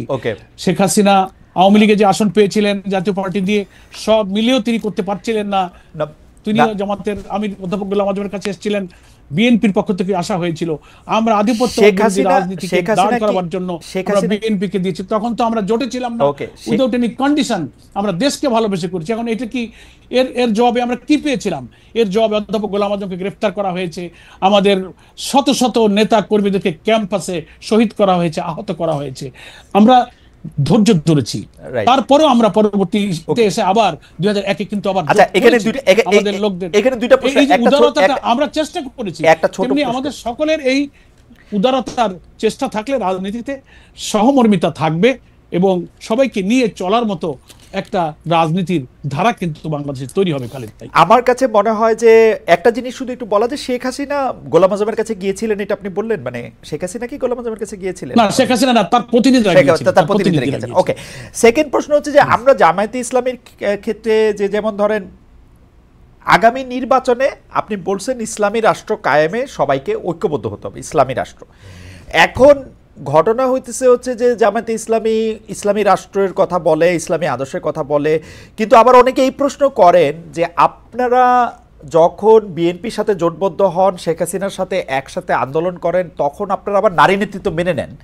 এইটা আপনাদের এটা দ্বৈত অবস্থান কিনা, মানে ক্ষমতায় যাওয়ার জন্য বা ক্ষমতার পাশাপাশি থাকার জন্য, এইটা আপনাদের একটা ডাবল স্ট্যান্ডার্ড কি? না, আমি খুব সুন্দর কথা বলেন। আমি আপনার মাধ্যমে এই কথাটা আবার দেশবাসী এবং দুনিয়াবাসীর কাছে পরিষ্কার করার সুযোগ পেলাম। নারী নেতৃত্ব মেনে নেন, আক্ষরিক অর্থে এই কথাটা আমাদের ক্ষেত্রে প্রযোজ্য নয়। কারণ নারী নেতৃত্ব মানে কি, জামাত ইসলামের আমির তো কোনো নারী না, আমাদের আমিরটা একজন পুরুষ। বেগম জিয়ার সাথে আমরা জোট করেছিলাম, বেগম জিয়া তার দলের নেত্রী, না জোটের নেত্রী, ছিলেন তার জোটের দলের নেতা। নেত্রী, জোটের নেত্রী। আপনার সাথে তর্ক করে পারবো না, কিন্তু উনি জোটের নেত্রী। না, তার জোটের নেত্রী মানে চারটা দলের মতের সাথে যে জোট, সেই জোটের তিনি প্রধান নেত্রী। তার অর্থ তিনি জামাতের নেত্রী না, তিনি জোটের নেত্রী ছিলেন। তো জোট একটা তো হতে পারে, জোট একটা পলিটিক্যাল আইডিয়াতে একটা আধিপত্যবাদ বিরোধী আওয়ামী দুঃশাসনের বিরুদ্ধে একটা জোট হয়েছিল।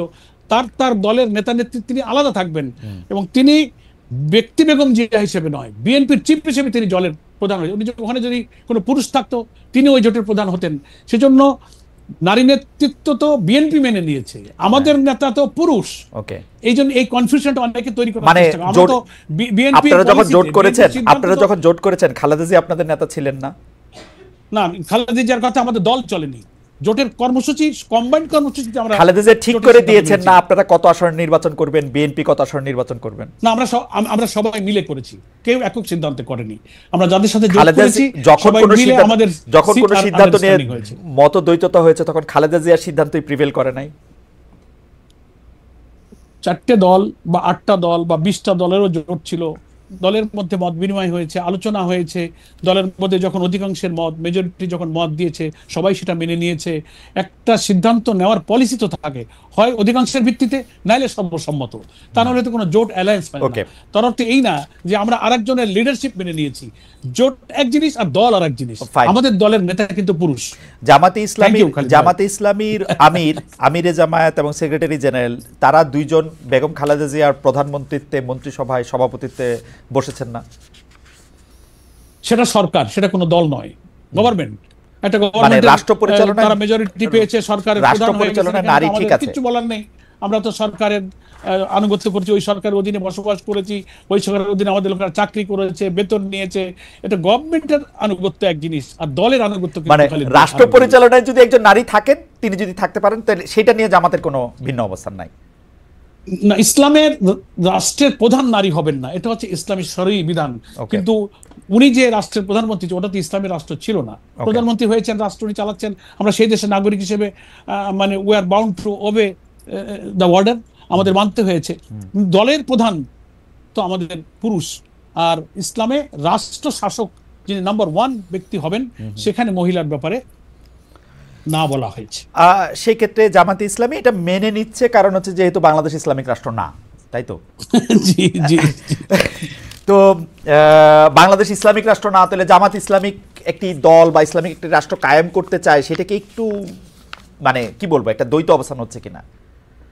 না, আমরা ইসলামের যে বিউটি, ইসলামের যে ওয়েলফেয়ারের যে কনসেপশন আছে, প্রিয় নবী মোহাম্মদ মুস্তাফা সাল্লাল্লাহু আলাইহি ওয়াসাল্লাম দুঃখী, বঞ্চিত, অনাহারী এবং মানে নির্যাতিত, নিপীড়িত, অধিকারহারা মানুষের মুক্তির জন্য অর্থনীতিতে যে আদর্শ দিয়েছিলেন, বিচার ব্যবস্থা যে আদর্শ রেখে গিয়েছিলেন, পারিবারিক জীবনে, সামাজিক জীবনে, মানুষের আয় উপার্জন, জীবন জীবিকা, সুবিচার, সেই কল্যাণ, সেই সুবিচার, সেই বিউটি অফ ইসলামের মধ্য দিয়ে আমরা এই রাষ্ট্রটা গড়তে চাই, যেখানে হিন্দু, মুসলিম, নারী, দল, মত, ধর্ম, বর্ণ নির্বিশেষে আল্লাহ রসুলের যুগে যেমন সেই শাসন থেকে, সেই গুড গভর্নেন্স, সেই ট্রান্সপারেন্সি থেকে সকলেই কল্যাণ পেয়েছে। আমরা মনে করি সেই সুশাসনের মধ্যে এমন শিক্ষা আছে, এমন কল্যাণ আছে, তা দিয়ে যদি একটা রাষ্ট্র গঠিত হয়, তার সুফল অমুসলিমও পাবে, নারীরাও পাবে, মুসলিমরাও পাবে, সকলেই কল্যাণ পাবে।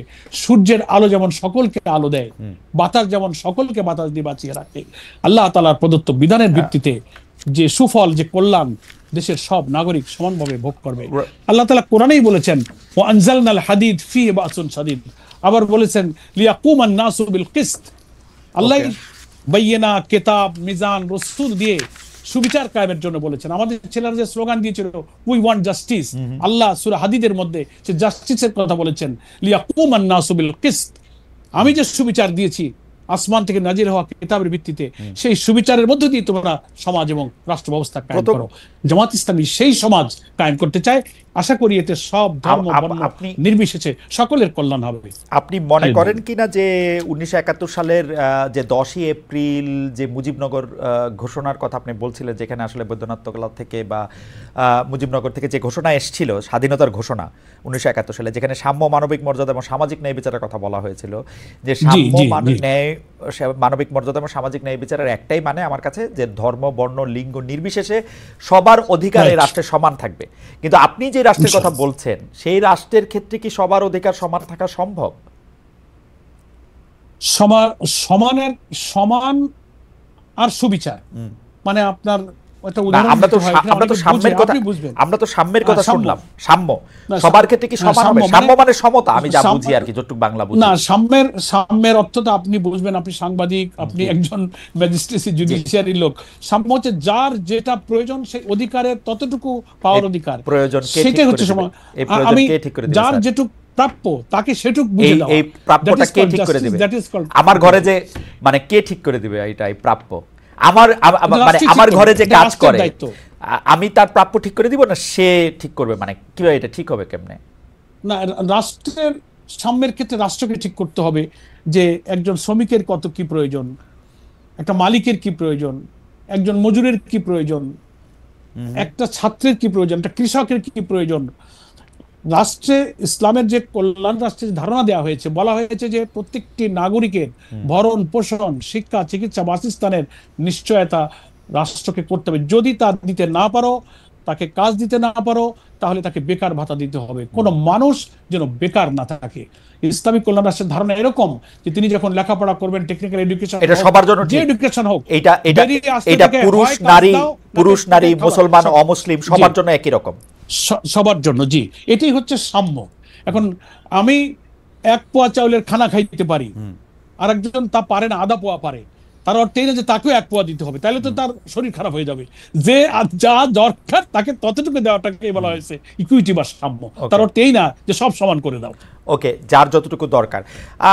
আমরা কি একটু জানতে পারি যে ধরেন আমরা যখন একটা ইসলামী রাষ্ট্রের কথা বলি, আমি ইসলামী আদর্শের কথা যেসব রাজনৈতিক দলগুলির কথা বলে তাদের প্রসঙ্গে একটু পরে আসতেছি।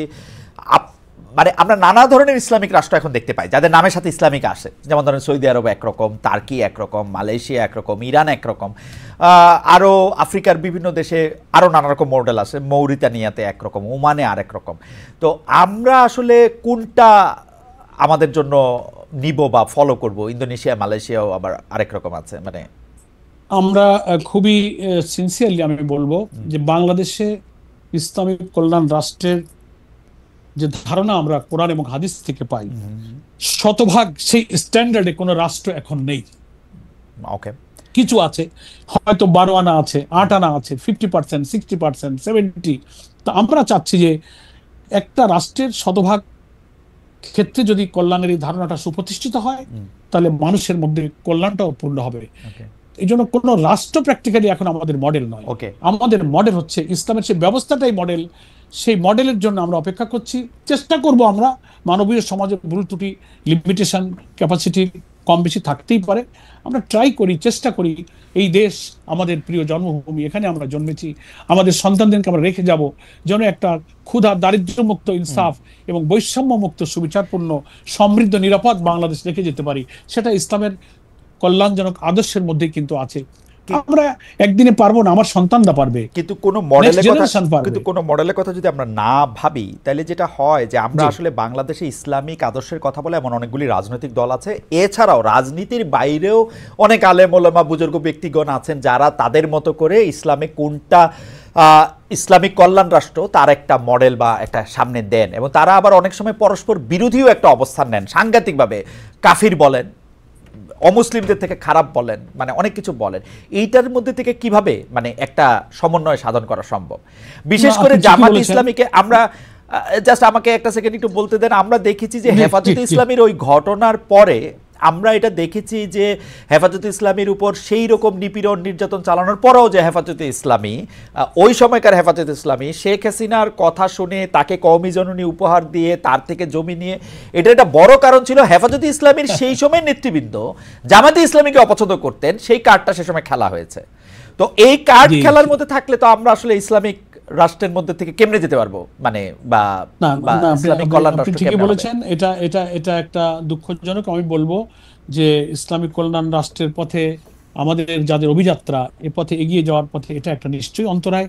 তবে ওই যে কিছু মতপার্থক্যের কথা আপনি বলেছেন, শরীয়তের বা ইসলামী বিধানের বা কোরআন সুন্নাহর মৌলিক যে ব্যাপারগুলো, সেখানে কিন্তু এত বেশি মতপার্থক্য নেই। ফিকহি কিছু ব্যাপারে, গবেষণাগত কিছু বিষয়ে যেগুলোর উপর অ্যানালাইসিস চলে, গবেষণার ভিত্তিতে ভিন্ন ভিন্ন কিছু মত হতে পারে, যেটা ইসলামের ফরজিয়ত সরাসরি আল্লাহ তাআলার কোরআন এবং সুন্নাহ দ্বারা, রসুলের সুন্নাহ দ্বারা প্রমাণিত, এর সরাসরি উল্টে চলে যায়। এইসব ব্যাপারে কিন্তু বেশি মতপার্থক্য সমাজে নেই।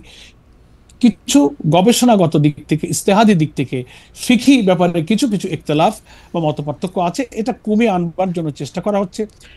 খোলাফায়ে রাশিদিনের পর সব যুগেই কম বেশি কিছু কিছু মতপার্থক্য কিন্তু ছিল। রাইট।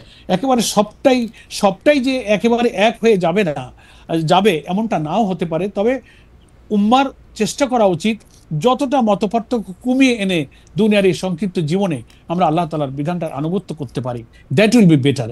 এই চেষ্টাই আমরা করে যাচ্ছি খালিদ ভাই। অধ্যাপক মিয়া গোলাম পরোয়ার, আমাদের দর্শকরা একটি প্রশ্ন করছেন, যে কারণে হচ্ছে যে এই প্রশ্নগুলির মধ্যে থেকে উত্থাপিত প্রশ্ন, যে অনেকে বলছেন যে অনেকে মনে করেন যে নারীদেরকে কর্মক্ষেত্রে বা শিক্ষাক্ষেত্রে সীমিত করার একটা বাণী আমরা শুনতে পাই, বিশেষ করে ওয়াজে আলেম ওলামারা এটি বলে থাকেন, করে থাকেন, দল হিসাবেও অনেক সময় আমরা এই ঘোষণা দেখি। এইটার ব্যাপারে আসলে জামাতে ইসলামীর অবস্থাটা কি, এক? আর দুই হচ্ছে যে নারী নেতৃত্বের ব্যাপারে, রাষ্ট্রের পরিচালনার নেতৃত্বের ব্যাপারে আপত্তি থাকলেও এই ক্ষেত্রে আপনাদের আপত্তি বা উৎসাহ আছে কিনা। দুই হচ্ছে, আরেকজন দর্শক আপনাকে প্রশ্ন করেছেন যে আপনি 2018 সালের নির্বাচনে ধানের শীষ নিয়ে নির্বাচন করেছিলেন কিনা, এবং যদি ধানের শীষ নিয়ে নির্বাচন করে থাকেন প্র্যাকটিক্যালি তখন আপনি তাহলে বেগম জিয়ার বা অনুসারী হিসাবে নিজেকে দেখতে হয়েছিল কিনা। দুটি ব্যাপারে ধন্যবাদ আপনাকে। ধন্যবাদ আপনাকে। শেষ প্রশ্নটার উত্তরটা আমি আগে দিই। আমরা ওই সময় জামাত ইসলামের নিবন্ধন ছিল না 2018-তে।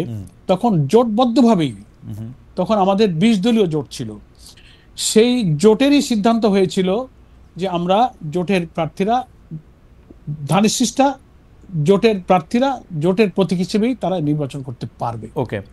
তো তখন সেই সিদ্ধান্তের ভিত্তিতেই জামাত নীতি নির্ধারণী ফোরামে আমাদের সিদ্ধান্ত হয়েছিল আমরা সেই নির্বাচনটা জোটের প্রার্থী হিসেবেই একটা প্রতীক আমরা নিয়ে ইলেকশন করেছি। তখন আমাদের নিবন্ধন ছিল না। আরেকটা কথা যেটা বলেছেন যে নারী নেতৃত্বের ব্যাপারে ওয়াজ মাহফিলে বা বিভিন্ন জায়গায় এমন এমন বেশি এক্সাজারেশন করা হয়, বলা হয়। আপনি অনুমতি দিলে আমরা অনুষ্ঠানটা একটু 10 মিনিট এক্সটেন্ড করতাম, কারণ আমাদের অনুষ্ঠানের সময় প্রায় শেষ হয়ে গেছে। আর 10টা মিনিট যদি আপনি আমাদের সঙ্গে থাকতেন, বা 5 মিনিট। না, অসুবিধা নেই। জি, কিছু কথা শেষ হওয়া দরকার। ধন্যবাদ। আমি ওই নারীর নেতৃত্বের ব্যাপারে একটা মিস প্রপাগান্ডা সমাজে আছে।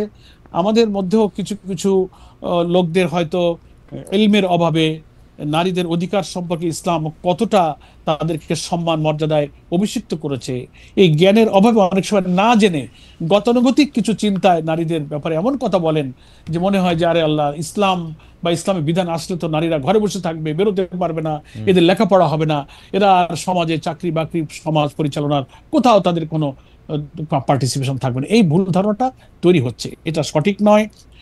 নারীর ব্যাপারে ইসলাম নারীকে যে মা, নারীকে স্ত্রী, নারীকে বোন এবং সমস্ত মর্যাদার ক্ষেত্রে, স্ত্রীর ক্ষেত্রে যে মর্যাদার কথা বলেছে, দুনিয়ার কোনো আদর্শ এত সম্মান, এত মর্যাদা কোনো নারীদেরকে দেননি। পেশাগত জীবনে, কর্মজীবনে, রাজনীতিতে, প্রফেশনাল লাইফে ইসলাম সব জায়গায় নারীকে অধিকার দিয়েছে। তবে নারী আর পুরুষের চলাফেরার ব্যাপারে, মোরালিটির কনটেক্সটে, নৈতিকতার কনটেক্সটে চলাফেরার কিছু ফরজ বিধান আল্লাহ তাআলা জারি করেছেন। সেই সীমার মধ্যে থেকে নারী ডাক্তার হতে পারবে, ইঞ্জিনিয়ার হতে পারবে, নারী রাজনীতি করতে পারে, নারী পার্লামেন্টে যেতে পারবে, নারী সচিবালয়ের সচিব হয়ে দায়িত্ব পালন করতে পারবে। ফলে আমরা জামাত ইসলামীতে, আপনি শুনে অবাক হবেন, নির্বাচন কমিশনের বিধি অনুযায়ী মোস্ট প্রবাবলি 33% না 30% নারীদের পার্টিসিপেশন থাকতে হয় পার্টিতে। আমরা হিসাব করে দেখলাম যে এম্পাওয়ারমেন্ট অফ উইমেন্স প্রশ্নে এখন পশ্চিমা বিশ্ব খুব কনসার্ন ফিল করে জামাত ইসলামের সাথে যখন কথা বলে। আমরা প্রমাণ দিয়েছি আমরা চেক করে দেখেছি যে আমাদের সংগঠনের কেন্দ্র, জেলা, থানা, প্রত্যেকটি টায়ারে নারীদের পার্টিসিপেশনের রেশিও 40% আপ। ওকে। এবং আমাদের নারীরা পার্লামেন্টে ছিল, আপনি জানেন 91-এ, 2001-এ ছিল। এবার ব্রিটিশ হাই কমিশনার বাংলাদেশ সফর করেছেন, নারীদের সঙ্গে কথা বলতে চেয়েছেন, আমাদের নারী নেত্রীরা সেখানে সাক্ষাৎ করেছেন। ব্রিটিশ এমপির এসেছেন, তাদের সাথে আমাদের নারী ডেলিগেশন দেখা করেছেন। তার্কিতে একটা ইন্টারন্যাশনাল উইমেন্স কনফারেন্সে আমাদের নারীরা জয়েন করেছেন। ফলে university professor, engineer, doctor, everywhere নারীরা সীমার মধ্যে থেকে তারা সব জায়গায় রিপ্রেজেন্ট করতে পারবে। এখানে আমরা ইসলামে কোনো বাধা নেই, কিন্তু সীমা লঙ্ঘন করে, অনৈতিকতা, চরিত্রহীনতা এবং ইসলামের ফরজ বিধান লঙ্ঘন করে নারীকে অনৈতিকতা, আমার কাছে মনে হয় সীমা লঙ্ঘন নারীর কাছে যেমন পুরুষের কাছেও তেমন। মানে ইসলাম তো বলে নাই যে সীমা লঙ্ঘন করে তুমি ঘুষ খাও, সীমা লঙ্ঘন করে খালি দুর্নীতি করো, সীমা লঙ্ঘন করে লুটতরাজ করো, এটা তো কোনো পুরুষেও কোনোদিন বলে নাই। সীমা লঙ্ঘন করে একটা মানে পুরুষেরও তো পোশাক আছে নির্ধারিত, কিরকম পোশাক পরে সে মানুষের সামনে যাবে, সে তো আর। আমি যেটি প্রশ্ন করতেছিলাম, কিন্তু পপুলার অনেক আলেম ওলামা স্পষ্ট বলতেছেন যে নারীরা কোনো পেশায় অংশগ্রহণ করতে পারবে না, নারীদের শুধু ঘরে থাকতে হবে। আমরা কিন্তু আপনারা যারা রাজনৈতিক দল আছেন, বিভিন্ন ইসলামী রাজনৈতিক দল আছেন, বিশেষ করে জামাত ইসলামী সবচেয়ে বড় রাজনৈতিক দল হিসেবে, আমরা তো আনুষ্ঠানিক প্রতিবাদ করতে শুনি না, বরং তাদেরকে মানে আমি জানি যে আপনি জানেন যে ওয়াজে আসলে কি বলা হয়, আপনি জানেন যে একটা জমায়েতের মধ্যে আসলে কি বলা হয়। তো সেই ক্ষেত্রে আপনাদের অবস্থানটা কি? মানে আমি ওই অবস্থানটা একটু আগেই বলে ফেলেছি খালিদ ভাই। এটা একেবারে ঘরে বসে থাকবে, কোনো পেশায় আসতে পারবে না, এই কনসেপশন নাই। শরীয়তের সীমার মধ্যে থেকে তারা যে কোনো পেশায় তারা যেতে পারবে, এটা না জানার কারণে অনেকে বলে। আচ্ছা, ঠিক আছে, তাহলে আপনার বক্তব্য এখানে পরিষ্কার। আমি এই ব্যাপারে শুধু শেষ একটা সম্পর্ক প্রশ্ন আপনাকে করতে চাই যে অনেকে যে আমি প্রশ্নটি করেই ফেলি কারণ আপনার কাছ থেকে অনেক কিছু শেখার আছে, আমাদের দর্শকরা সহ আমরা অনেক কিছু শিখছি। সেইটা হচ্ছে যে এই যে জামায়াতে ইসলামের আদর্শ বলতে একজন ব্যক্তির আদর্শ সামনে আসে, জনাব মওদুদী, এবং তার যে ইসলামের ব্যাখ্যা, শরীয়তের ব্যাখ্যা, রাজনীতির যে ব্যাখ্যা, সেটা নিয়ে যে অনেক ইসলামী দল আপত্তি করেন, আপনারা কি সেইটা নিয়ে দলের মধ্যে আলোচনা করেন যে তিনি আসলে অনেক ক্ষেত্রে যা বলেছেন তা আপনারা মানেন কিনা, বা এটা মানতে হবেই কিনা, এটা আপনাদের জন্য বাধ্য কিনা, উনি আপনাদের একজন গাইডিং ফোর্স কিনা এখনো? হ্যাঁ, ধন্যবাদ। আমাদের নিজেদের মধ্যে এটা আলোচনা হয় এবং আমাদের সাবেক আমির জামাত অধ্যাপক গোলাম আজম রাহিমাহুল্লাহ তিনি পরিষ্কার করে এই প্রশ্নে, অনেকেই এই প্রশ্নটা করেন যে মাওলানা মওদুদী বানিয়ে জামাত যিনি রাহিমাহুল্লাহ, তিনি তার অনেক লেখনী বা কোনো বক্তব্য কোনো বিষয়ে অনেকে ভিন্ন মত বিতর্ক করেন। আমরা পরিষ্কার বলেছি যে তিনি একটা আন্দোলনকে প্রতিষ্ঠা করেছেন, তিনি কোরআনের তাফসির লিখেছেন, তিনি রাসূলের সিরাত লিখেছেন, প্রচুর পরিমাণ ইসলামিক গ্রন্থ তিনি রচনা করেছেন, দুনিয়ার 40টিরও বেশি ভাষায় তার গ্রন্থ অনুদিত হয়েছে। হ্যাঁ, একজন লেখক, তিনি তো মানুষ, কোনো লেখার মধ্যে কোনো বিতর্কিত কথা, কোনো ভুল ত্রুটি হতে পারে। আমরা কখনোই মাওলানা মওদুদী রাহিমাহুল্লাহকে আমাদের ফিকার ইমাম মনে করি না। তিনি একজন মানুষ, তিনি একজন লেখক, তিনি গবেষক, তিনি একজন আলেম ছিলেন। দুনিয়ার কোনো আলেম নিজেকে বলতে পারবে না যে আমার লেখনের মধ্যে, বক্তব্যের মধ্যে কোনো ভুল নাই। তো অধ্যাপক গোলাম আজম সাহেব পরিষ্কার বলেছেন, ওনার লিখিত বইয়ের মধ্যে এটা আছে, ইসলামী ঐক্য প্রচেষ্টা নামে একটা বই তিনি লিখে গিয়েছেন। সেখানে তিনি বলেছেন যে মাওলানা মওদুদী রাহিমাহুল্লাহ সম্পর্কে যেসব সমালোচনা হয়, হ্যাঁ, তার কোনো লেখনীতে যদি কোনো ভুল থাকে, সেটা যদি প্রমাণিত হয়ে আমাদের সামনে আসে, আমরা সেটা বাদ দেব, আমরা সেটা অনুসরণ করি না। তিনি আমাদের ফিকার ইমাম নন, তিনি একজন লেখক। তো সেই কারণে আমরা এ ব্যাপারে আমাদের অবস্থান পরিষ্কার করেছি। তিনি ঐতিহাসিকভাবে একটা সংস্কারের জন্য চিন্তায় সমাজের তিনি যে একটা ঐতিহাসিক ভূমিকা পালন করেছেন, ইসলাম যে একটা complete and balanced code of life, Islam is only the complete and balanced code of life. সমকালীন যুগের সব সভ্যতাকে ছাড়িয়ে ক্লাস অফ সিভিলাইজেশনের কথা যে ওয়েস্টার্ন কালচার থেকে বলা হয়েছিল, সব তিনি প্রমাণ করেছেন। Banking system, international transaction, judiciary, education, social life, সমস্ত জায়গাতে ইসলামী হচ্ছে পরিপূর্ণ একমাত্র জীবন বিধান। এই ধারণা কোরআন হাদিস থেকে, রাসূলের সিরাতের সাথে প্রমাণ করে, তার লেখনীতে তিনি দুনিয়াকে প্রমাণ করে দিয়ে একটা ইসলামী আন্দোলনের ধারণা তিনি দিয়ে সংগঠন তৈরি করে তিনি চলে গেছেন। এখন একটা মানুষের কাজের মধ্যে কোনো লেখনীতে একটু ভুল থাকতে পারে, একজন আলেম তার সাথে বিতর্ক করতে পারে, আমরা এই নিয়ে বিতর্কে যাই না। কোরআন হাদিস দ্বারা সরাসরি প্রমাণিত হলে যদি আমরা বুঝতে পারি ইমান ইলম বলে যে না এটা ঠিক নয়, আমরা সেটা অনুসরণ করব না। আমাদের সাবেক আমির জামাত অধ্যাপক গোলাম আযম রাহিমাহুল্লাহ এই ব্যাপারে তার লিখিত বইতে তিনি বলেছেন। কিন্তু ওই যে আমি আগে দুঃখজনক অভিজ্ঞতা বলেছি যে কি বলে যে সালিশ মানি তাল গাছটা আমার, গ্রামে একটা কথা আছে, যত ব্যাখ্যাই তুমি দাও জামাতকে আমি পছন্দ করি। এই নেচারের কিছু লোকের কারণে এই প্রবলেমটা হচ্ছে। নিশ্চয়ই আপনি একজন বিদগ্ধ জন হিসেবে আপনার অবজারভেশন অনেক কিছুই আছে, আমি আর এই বিষয়ে আর সময় বাড়াতে চাই। আমার শেষ ছোট ছোট দুটো প্রশ্ন। একটা হচ্ছে যে ৭০ অনুচ্ছেদ বাতিলের ব্যাপারে সংস্কার বলেছিল যেহেতু ফ্লোর ক্রসিং একটা এমপি তার দলের বিরুদ্ধে ভোট দিতেই পারেন, কিন্তু আপনারাও সেই ৭০ অনুচ্ছেদকে রাখতে চান। আপনি বলেছেন একটা সংবাদপত্রের মধ্যে আমি দেখতে পাচ্ছি যে আস্থা ভোট দলের নীতি বিষয়ে একজন সংসদ সদস্য এই দলকে প্রতিনিধিত্ব করে, দলের পলিসির সঙ্গে সংসদ সদস্যের একই অবস্থান থাকতে হবে। এই ভয় কেন আপনাদের যে ৭০ অনুচ্ছেদ হলে দলের বিরুদ্ধে মানুষ ভোট দিবে? না না না, এখানে বোধহয় একটু মিসইন্টারপ্রিটেশন হতে পারে। আমরা বলেছি ৭০ অনুচ্ছেদকে রাখতে বলেছি, দুইটা জায়গায় আমরা ব্যাখ্যা দিয়েছি। আমরা একটা বলেছি যে পার্লামেন্টে অর্থ বিল পাশের সময়, আরেকটা হচ্ছে আপনার আস্থা অনাস্থা ভোটের প্রশ্নে। এই জায়গাটাতে তিনি যদি পার্টি ডিসিপ্লিন, পার্টির সিদ্ধান্ত, পার্টির নীতির মধ্যে না থাকেন তাহলে তো একটা দলের, আপনি তো একজন পার্লামেন্টারিয়ান, আমাদের যেহেতু সময় কম, আমি একটু আপনাদের যেহেতু সময় কম, মানে অর্থ বিল ছাড়া তো আর কোনো বিলই নাই পার্লামেন্টে পাস করার মতো। অর্থ বিলই তো সব বিল না। অর্থ বিল বলতে অর্থ বিল ছাড়া আর কি বিল? আপনি একজন পার্লামেন্টারিয়ান, আপনি বলেন অর্থ বিল ছাড়া আর কি বিল? তার মানে যে কোনো বিল পাস করার ক্ষেত্রে ৭০ অনুচ্ছেদ আপনারা অ্যাপ্লাই করতে চান। আইন প্রণয়ন বলে যে কথাটা আছে, আইন প্রণয়ন তো সরাসরি অর্থ বিল, সরাসরি অর্থ বিল। আর একটা হচ্ছে যে বাজেট পাস করার প্রশ্নটা আলটিমেটলি আমরা মিন করেছি। আর হলো যে বাজেটের প্রশ্নে সরকারের কোনো জায়গায় কোনো প্রস্তাবিত বাজেটে যদি পার্টির কোনো একটা পলিসি থাকে, আস্থা অনাস্থা ভোটের ক্ষেত্রে যদি দলের কোনো পলিসি থাকে, এই জায়গাটায় মেম্বার অফ পার্লামেন্ট যিনি, তাকে দলের নীতি বিনয়ের সাথে আপনি জানতে চাইছি যে এই দুইটার বাইরে কি আর কোনো ভোটাভুটি আছে? হয়তো ওই যে সিদ্ধান্ত প্রস্তাব, নানান সময় দেখছেন তো পার্লামেন্টের কিছু কিছু বিষয়ে হ্যাঁ বলুন না বলুন নানান রকম হয়তো। এই জন্য আমরা আসলে এগুলোর কিছু চেঞ্জ লাগবে সংবিধানের নানান কাঠামোর নানান জায়গায়। এমনভাবে এটা একটা দল, একটা কর্তৃত্ববাদী রাষ্ট্রের জন্য এটা করা হয়েছিল। কাঠামোগতভাবে আমাদের সংবিধান একটা ফ্যাসিবাদকে পয়দা করে। এখন যা আছে একসাথে তো ফেলে দিতে পারছি না, কিছু কিছু কারেকশন করে করে আমরা ৭০ অনুচ্ছেদ ৪ অর্থ বিল, যেটার সাথে আসলে সরকারি ট্রেজারি থেকে উত্থাপিত বিল এবং যেটার সাথে টাকা পয়সা জড়িত, আমি যেটা সরল বঙ্গানুবাদ করি, সেই বিলগুলি ছাড়া বাকি যেগুলি মৌখিক হা বা না সেইগুলির ক্ষেত্রে দিতে পারবে, কিন্তু ওইগুলির ক্ষেত্রে এটা দিতে পারবে না। এটা আপনারা চান, আস্থা অনাস্থার ক্ষেত্রে এটা আপনি চান না। আমার মনে হয় যে এই ব্যাপারে আপনারা আরো চিন্তা করতে পারেন। এর বাইরে আসলে সংসদ সদস্যদের অনেক কাজ আছে, এটা আপনারা চিন্তা করতে পারেন। আর শেষ প্রসঙ্গে আমি একটু আসতে চাই, প্রক্রিয়া তো চলছে। জি, শেষ প্রসঙ্গে আমি আসতে চাই, সেটা হচ্ছে যে এনসিপির পক্ষ থেকে জাতীয় নাগরিক পার্টির আহ্বায়ক বলেছেন যে প্রশাসন বিএনপির পক্ষে এদের অধীনে নির্বাচন করা সম্ভব নয়।